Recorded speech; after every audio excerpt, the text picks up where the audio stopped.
네, 다음은 지구온난화 대책입니다. 지구온난화의 주요 원인이 이산화탄소 배출량과 직결된다는 사실을 인지함에 따라 우리는 이산화탄소의 배출량을 감소해야 하겠지만 이는 국제관계, 경제, 교역 등 현실적인 충돌과 연관되기에 쉽지 않으며 협상 등을 통해 의논되어야 할 것입니다. 첫 번째, 탄소 배출권 거래 제도가 있습니다. 지구상의 모든 인간에게 일정량씩 이산화탄소를 배출할 수 있는 권리를 할당해 준 다음 할당받은 탄소 배출권보다 적게 배출한 경우 이를 많이 배출한 사람에게 팔 수 있도록 거래하자는 제도를 말합니다. 쉽게 말하면 쓰레기 종량제 봉투처럼 쓰레기를 많이 배출하면 종량제 봉투를 구입하기 위해 돈을 지불해야 하는 것처럼 탄소를 많이 배출하는 사람에게 부담금을 많이 내게 하는 제도를 말합니다. 이산화탄소 배출량 감소에 관련된 운동에 있어서는 생활혁신운동이나 법적 제도를 통한 부담금, 보조금, 탄소 포인트 제도 등이 있습니다.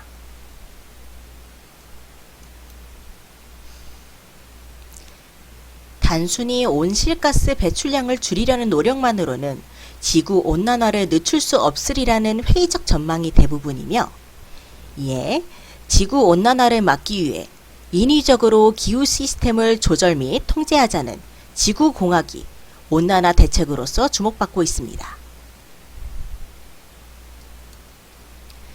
인공양산이란 원반 모양의 유리판을 60조개 정도 우주 공간에 쏘아 올린 뒤 길이 약 10만 킬로미터에 이르는 고정된 형태의 긴띠 모양의 인공양산을 만들어 지구로 쏟아지는 햇빛을 차단하여 지구의 온도를 떨어뜨리자는 아이디어입니다. 하지만 수많은 유리판을 우주로 쏘아 올리는 데 드는 비용 문제와 함께 인위적으로 햇빛양을 줄일 경우 강우량이 줄어들면서 지구의 물순환 체계가 교란되고 식물의 생장에도 부정적 영향을 미칠 것이라는 우려가 제기되고 있습니다. 인공양산의 원리입니다. 참고하도록 합시다.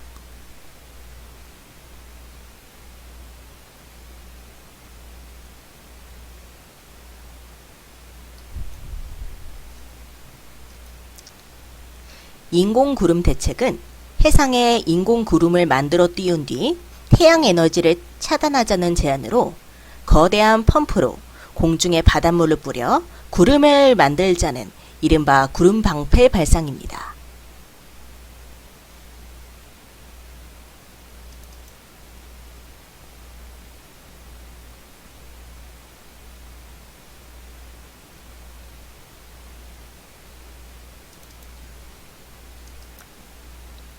또 다른 지구과학 대책으로는 인공나무가 있습니다. 인공나무는 식물이 광합성을 통해 공기 중의 이산화탄소를 흡수하는 것처럼 인공적인 장치를 통해 온실가스를 흡수하여 땅이나 바다 밑에 영구 저장하자는 의견입니다. 이 인공나무는 지금까지 제안된 지구공학 방식 중에 부작용이 가장 적은 방식으로 꼽히고 있습니다.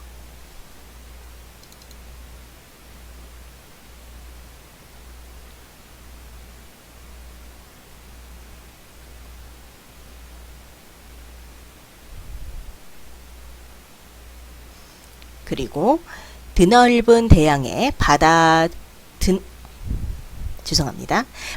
철분 비료를 뿌려서 바다의 식물성 플랑크톤을 대량 번식시켜 플랑크톤으로 하여금 이산화탄소를 빨아들이게 하자는 아이디어도 있습니다.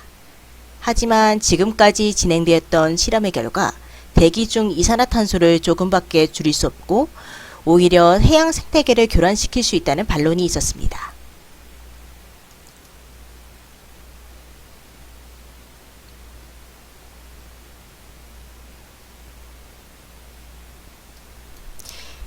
하지만 이 지구공학에는 우려되는 점들이 굉장히 많이 있습니다. 지구공학은 지구 전체를 대상으로 하고 있습니다.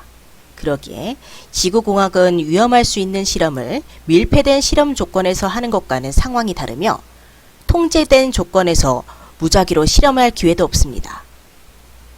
동영상을 참고하도록 합시다. 동영상은 영상 하단 설명란에 링크되어 있습니다.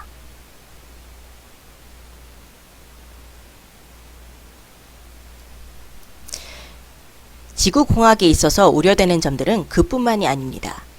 자국의 이익과 자기업의 이익만을 위하는 자본 소유자들에 대한 신뢰 문제가 존재합니다. 이는 저개발 국가와 힘없는 대중에게 배려가 존재하지 않으며 일방적이고 불평등할 수 있습니다.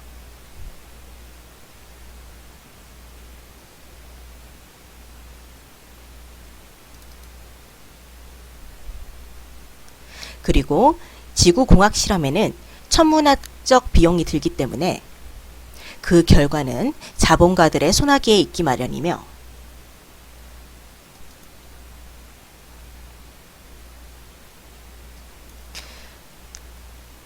지구공학을 실험하여 어떤 결과를 얻으려면 수십억 인구를 여러 해 동안 실험용 쥐로 삼아야 할 것입니다. 바로 이런 점에서 지구공학은 검증되지 않았고 검증할 수 없으며 상상한 것보다 훨씬 위험해서 섣불리 실행할 수 없는 한계를 가지고 있습니다.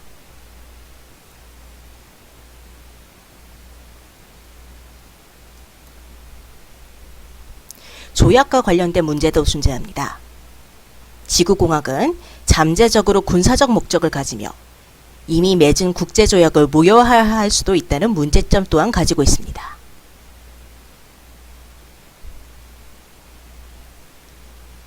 오늘 강의는 여기까지입니다.